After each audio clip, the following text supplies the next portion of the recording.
you wonderful lot. Back up in the park again, and look, it's actually snowing. It's snowing. It's snowing. Showing you haven't got your arm with you. Yes. Your arm?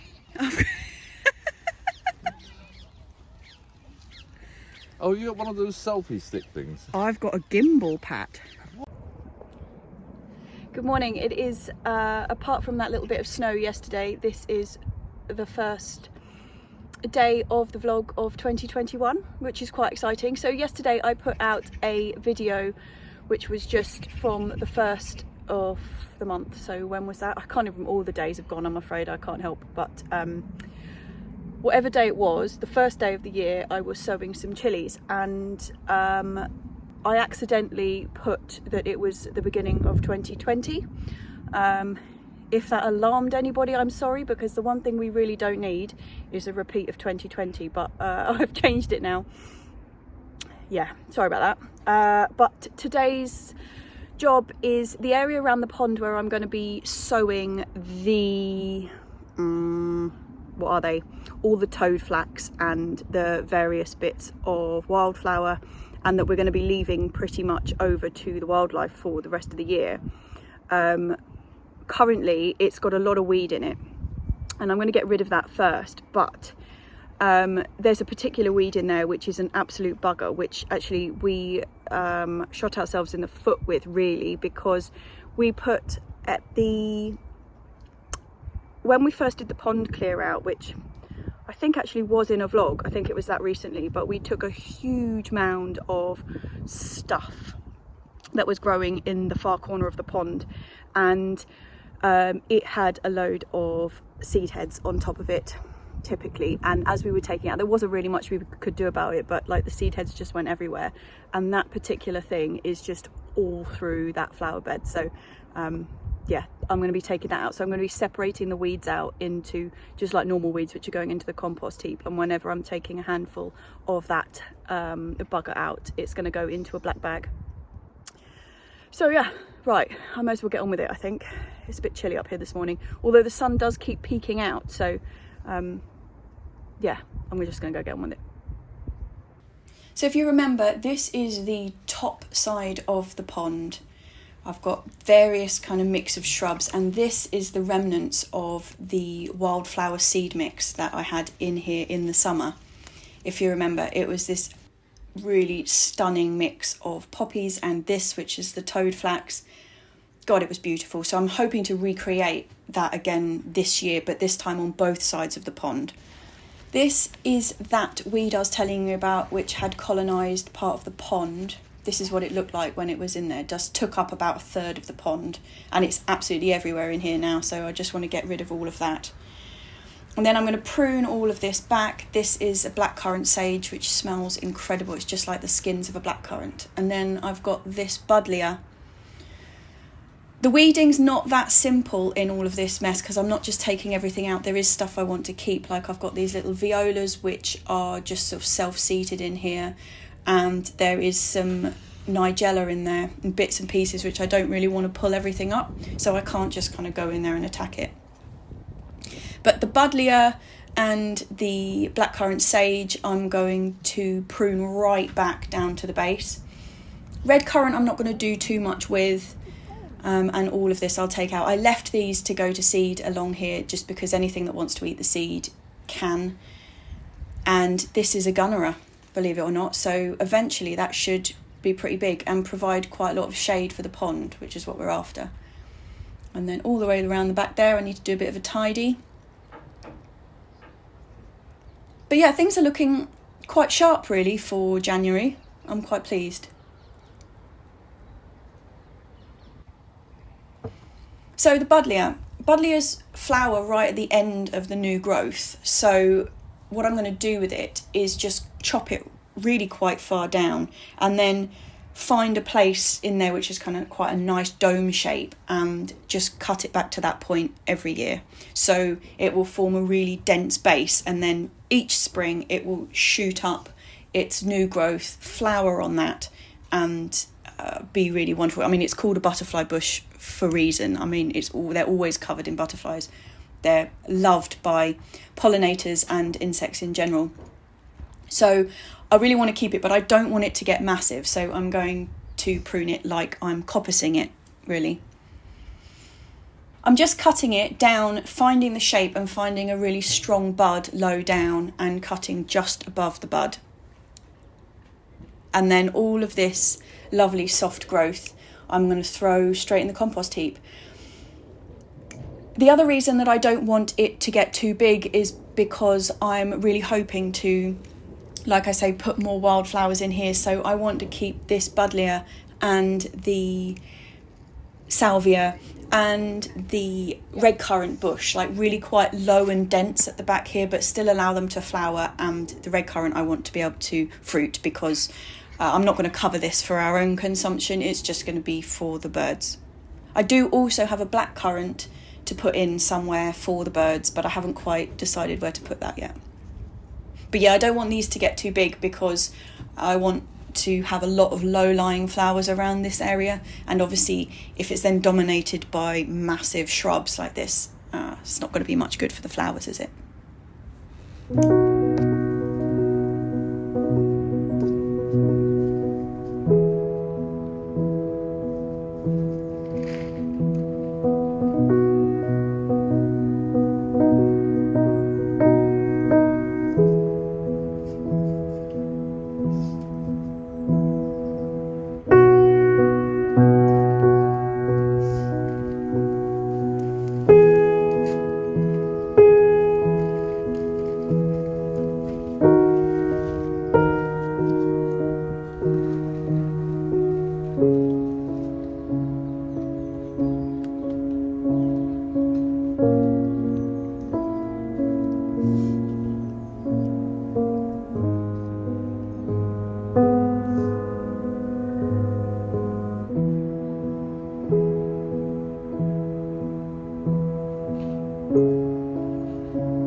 I'm going to chop the blackcurrant sage down the same way as I did the buddleia.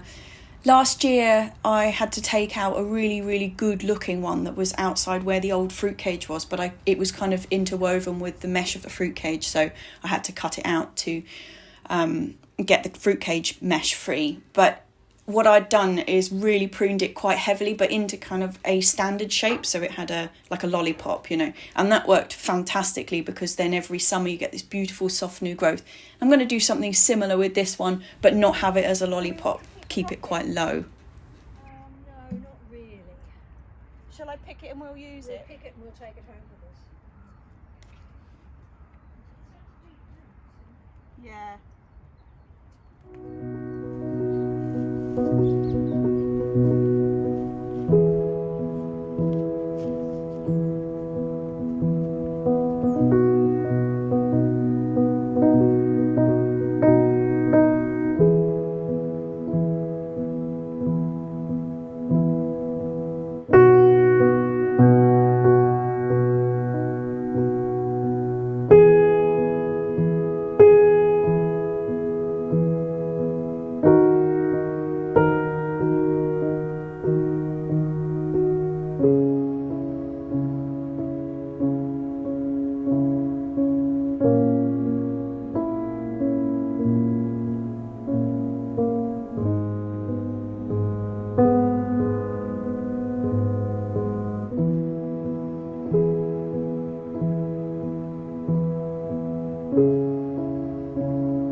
Stage 1, complete.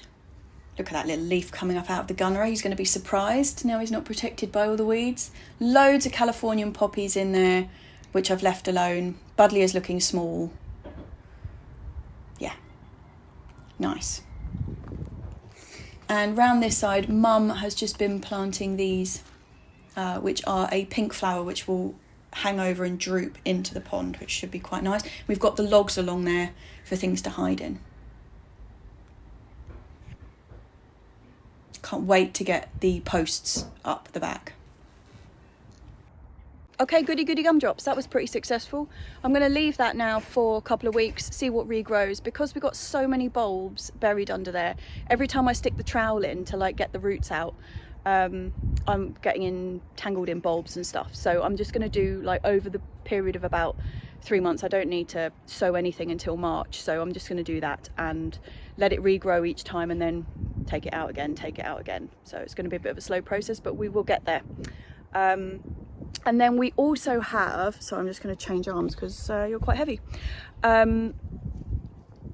Yeah, so we also have loads and loads of bulbs in pots that we really want to put in to that area at some point, but I'm probably not going to do that until all the bulbs are actually showing, because at the moment it's just like playing minesweepers, except there's no gaps between the mines.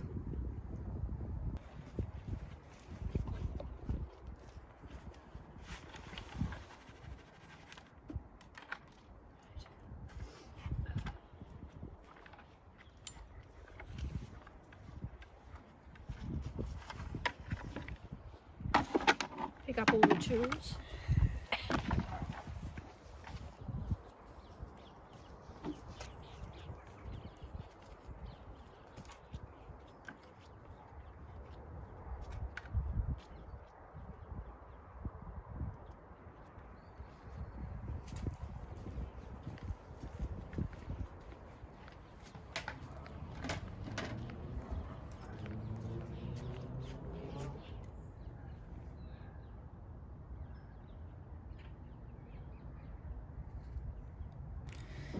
The garlic and the shallots are looking quite good. I love how different colours they are. I mean, the shallots are like neon green. They look fantastic. And down here we've got the never-ending radicchio. We've cut it and it's back again. It's just like, yeah, everlasting. This is the Cimida that I really sowed very densely, but some of them are looking really strong now. What you've got to keep an eye out for is when they start flowering. So there's a little one down here. You eat the flower heads of these, that's what they're like, but when they're really small and they start flowering, you do want to nip them off anyway, because if they flower when they're too small and you don't catch them in time, they just won't produce anything later. So it's just a case of going through and keeping them non-flowering, and then the stronger ones will produce these really lovely big thick flower stalks. So yeah, I might pick some of this and go home and have it for lunch.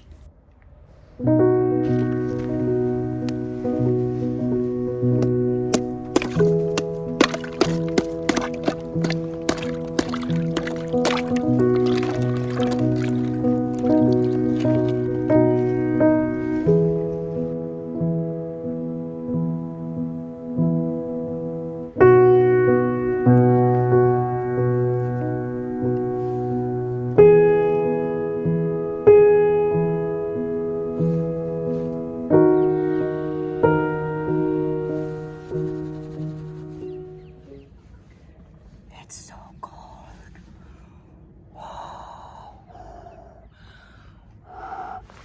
You can't see my breath.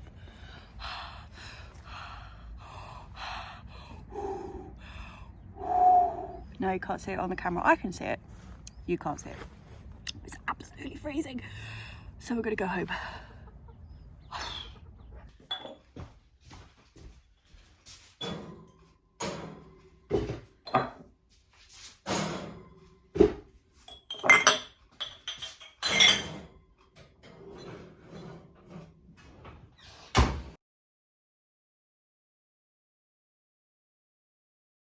What to do on a freezing cold January day?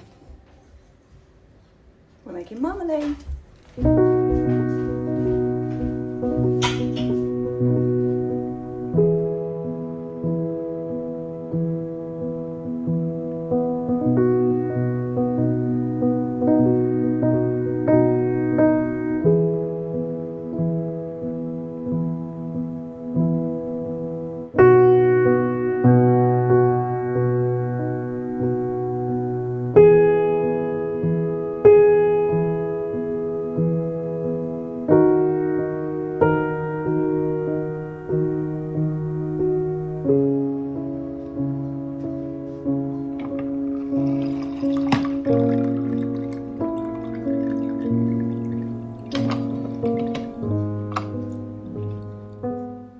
So yeah, juicing a kilo of oranges and 2 lemons and throw all that juice straight into your pot. Then you've got to scoop out the innards of the oranges, because in all this pith and seed is where all the pectin is, which is what's going to make it jammy. So scooping it all out and then saving it, but you want both parts, so don't throw either away. I found the best way to get this out is to use quite a sharp-edged spoon, so like a thin spoon, and there's like a sweet spot seam between the hard outside and the soft innards, and if you can get the edge of the spoon in that and just spin the orange skin on the spoon, comes out a dream. Now all of this innards are going to go into a bag. You can put it in a muslin cloth. We've got this ancient bag that we've been using for about 20 years. But so all of that, pith, seeds, the whole lot, straight in the bag, and then tie it up, because that's going to be dangled when we're cooking up the rest of the oranges. You want a long enough piece of string that you can tie it to the handle, because fishing this out of the bottom of your boiling oranges isn't much fun. So now with these guys, they shouldn't have too much pith on, so they should be quite skinny. And some people like really thick cut orange marmalade. I like it really quite thin, so it's just a case of slicing all of the skins up.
Lovely, that's pretty satisfying.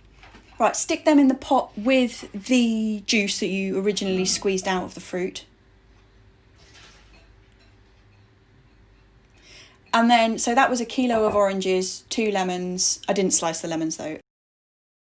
Then it needs 2.25 litres of water. And then you're dangling your bag in the side and just tying it to the handle. And then on a low heat, so you just want to cook that down. It's got no sugar or anything in it. You just want to cook it down until those little pieces of rind are the right texture that you want for in your marmalade. So they want to be quite soft but not turn to mush.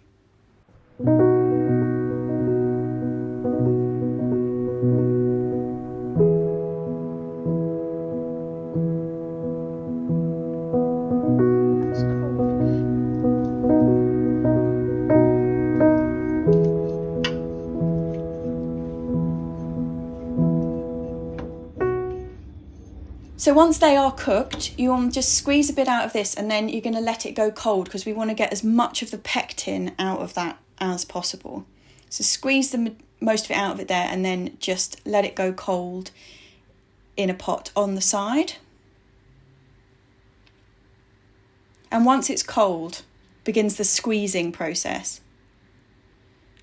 So it's just a case of kind of twisty bag kind of thing, and you'll see it starts oozing out, and then it's just a bit of a job of scrapey. This is really, really messy, and this is kind of like an oozy gunk coming out, kind of the consistency of lemon curd.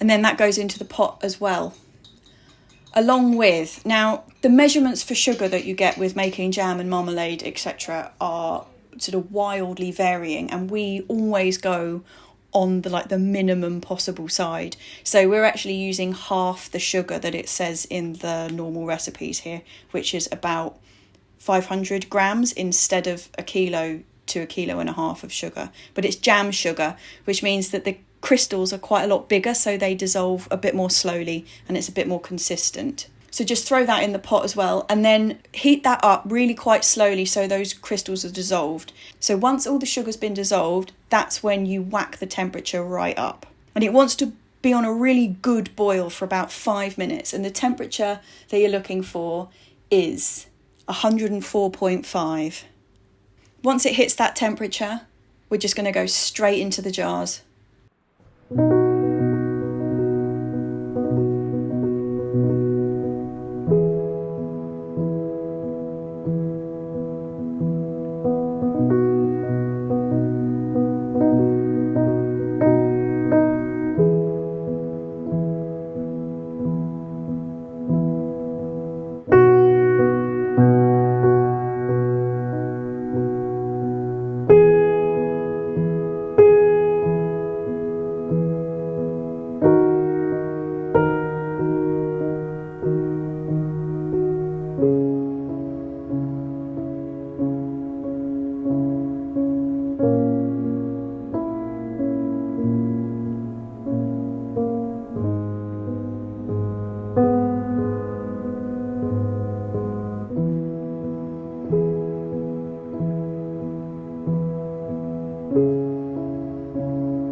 And that, ladies and gentlemen, is batch numero uno.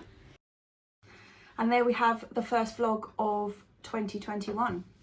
Well, this has been quite a week actually. When I was putting the footage back together, like of the stuff earlier in the week, it seems like such a long time ago that New Year's Eve was.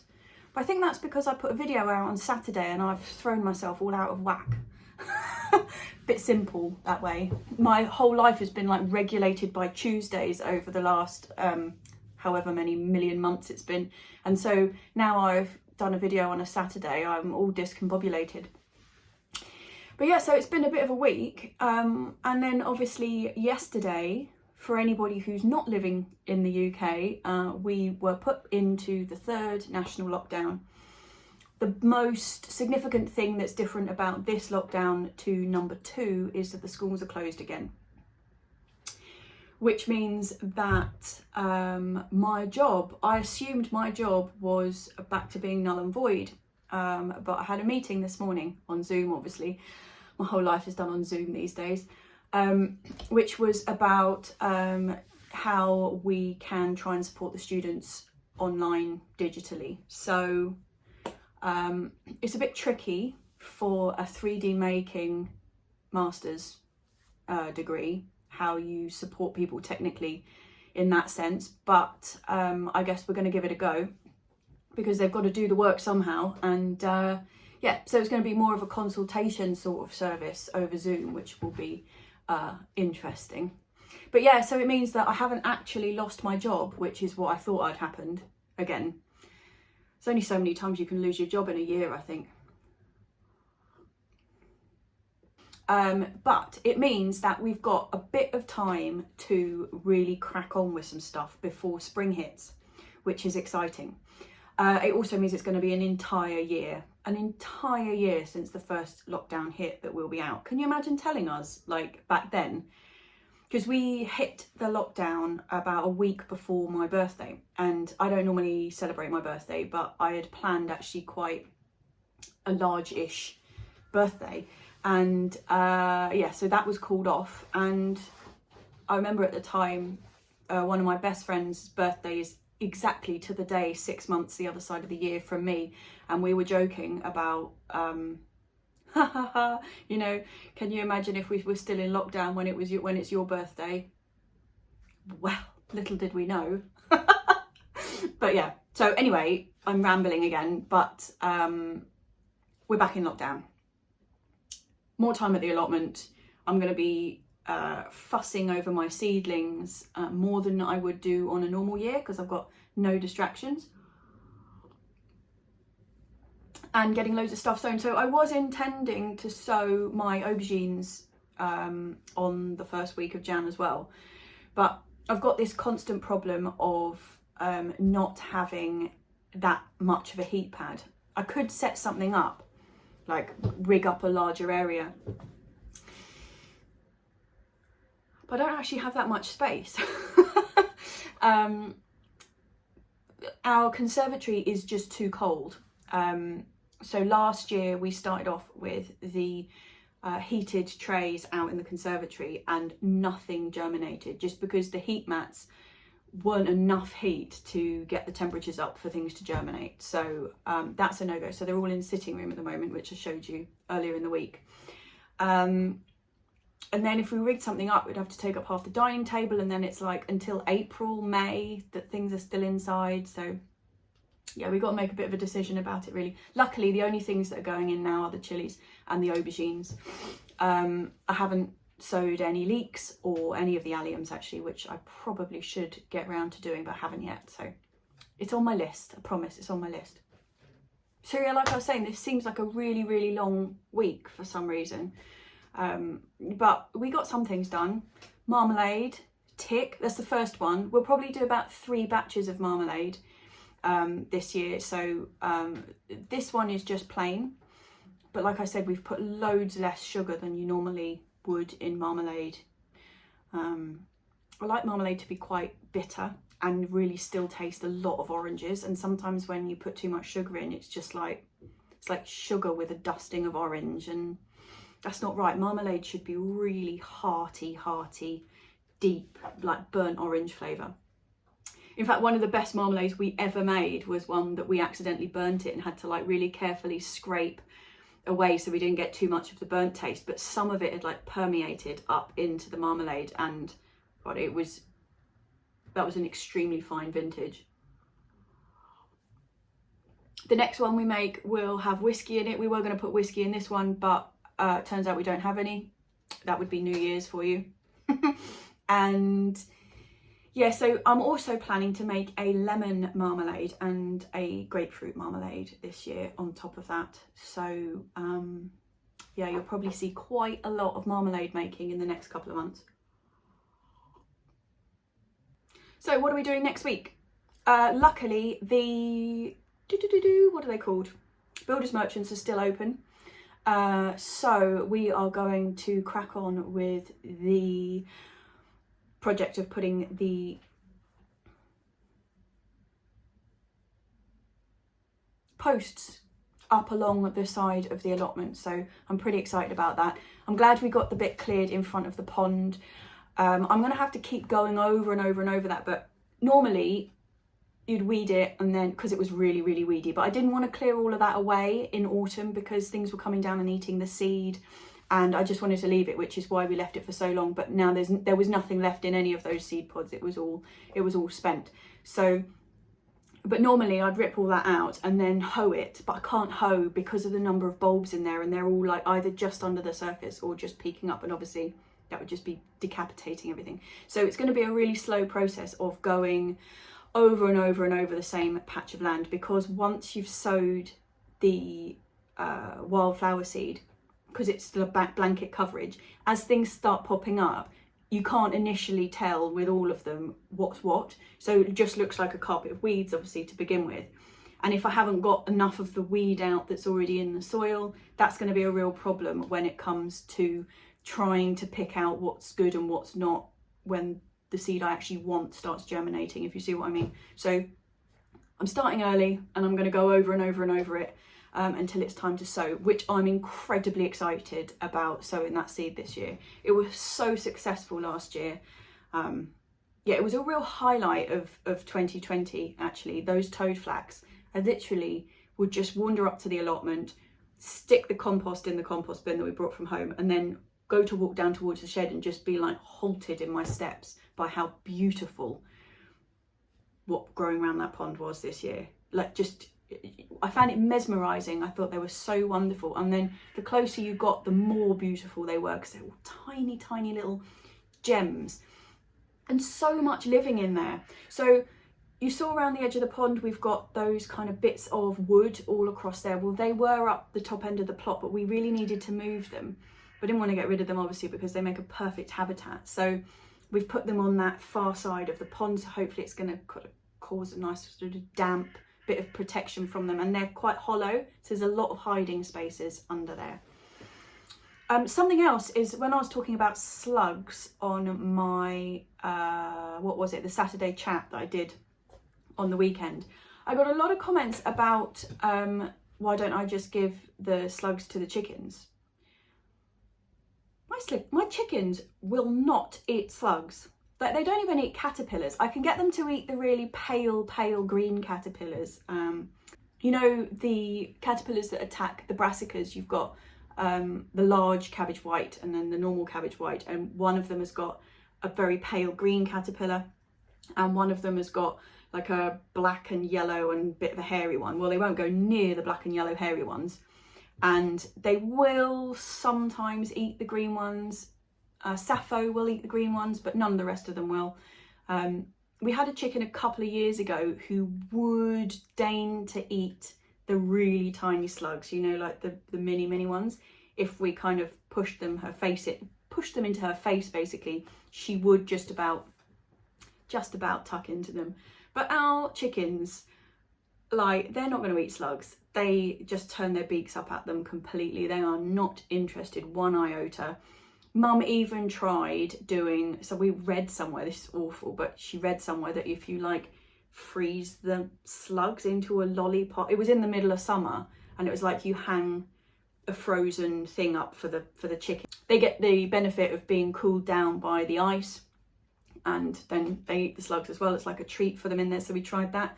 Well, by the end of it, all we had was they kind of pecked all the ice around them, so we had this sort of macabre skewer of like unfrozen defrosting slugs in a pile on the bottom, and those chickens were not going anywhere near that. So basically, no, my hens will not eat slugs. Which is a bit of a pest, isn't it? I think ducks eat slugs, don't they? Yeah, but my hens won't. Right, well, I think sadly I can't even cheers you with a glass of wine.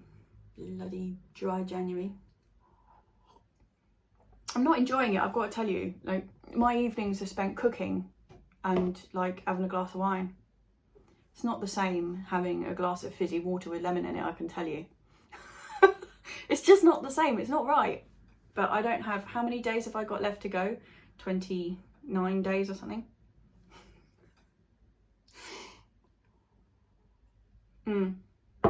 Well, anyway, cheers with my cup of coffee. Oh, one more thing I forgot to say. We got over the 3,000 mark on subscribers this week. Thank you so much. I completely forgot to say. Yeah, I couldn't believe that when I like just refreshed the page and it just ticked over onto that 3K. I was like, yeah. Thank you so much. What a nice way to start the year. So on that note, if you want to subscribe, hit the subscribe button, and I will see you this time next week. Oh, also hit the like, hit the thumbs up.